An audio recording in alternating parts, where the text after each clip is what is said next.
જ્યાં કોઈ મૂર્તિ નથી, જ્યાં કોઈ ચિત્ર નથી, છતાં યુગો યુગોથી અખંડ શક્તિનો અહેસાસ કરતે છે. એક એવું પવિત્ર ધામ જ્યાં સાક્ષાત જગતજનની માં અંબેનું હૃદય ધબકે છે. જી હા, અરવલ્લીની ગિરિમાળાઓમાં આવેલું 51 શક્તિપીઠોમાંનું પરમ પવિત્ર ધામ એટલે આરાસુરી અંબાજી.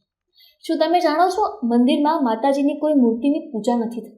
અહીં પૂજા થાય છે અદ્ભુત અને ચમત્કારિક શ્રી વિષયંત્રની. એવું માનવામાં આવે છે કે આ યંત્ર ઉજ્જૈન અને નેપાળના શક્તિપીઠોના મૂળ મંત્ર સાથે જોડાયેલું, જેમાં 51 પવિત્ર અક્ષરો અંકિત છે. આ યંત્રને આંખે પાટા બાંધીને જ સ્પર્શ કરવાનો નિયમ છે, જે તેની દિવ્યતા દર્શાવે છે. પૌરાણિક કથાઓ અનુસાર જ્યારે ભગવાન શિવે માતા સતીના પાર્થિવ દેહને ખભા પર ઉપાડી તાંડવ કર્યું, ત્યારે વિષ્ણુ ભગવાને સુદર્શન ચક્રથી સતીના અંગોનો વિચ્છેદ કર્યો. તેમાંથી માતાજીના હૃદયનો ભાગ આ આરાસુરની પહાડી પર અને આ ભૂમિ પાવર શક્તિપીઠ બની ગઈ.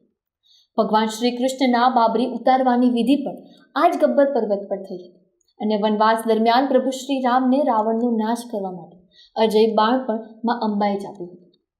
જે મંદિરનું શિખર 103 ફૂટ ઊંચું છે અને 358 સુવર્ણ કવચથી ઝળહળે છે. ચોમાસાના અંતે જ્યારે પ્રકૃતિ ખીલી ઉઠે ત્યારે ભાદરવી પૂનમે અહીં પૃથ્વી પરનો સૌથી મોટો પદયાત્રી મેળો ભરાય છે. ગુજરાત જ નહીં પણ નાસિક, બેંગ્લોર અને નાગપુરથી લાખો માઈ ભક્તો ડીજેના તાલે અખંડ આસ્થા સાથે માના દર્શન માટે દોડી આવે છે. માતાના નિજ મંદિરમાં પ્રજ્વલિત અખંડ દીવો એ વાતની સાક્ષી પૂરે છે કે માં આજે પણ અહીં હાજર છે. અને જો તમે પણ મા અંબાના સાચા ભક્ત હોય તો કોમેન્ટમાં જય મા અંબે જરૂરથી લખજો. આપના પોતાના પ્લેટફોર્મ લલકારને લાઈક કરો, ફોલો કરો, સબસ્ક્રાઇબ કરો અને શેર કરો.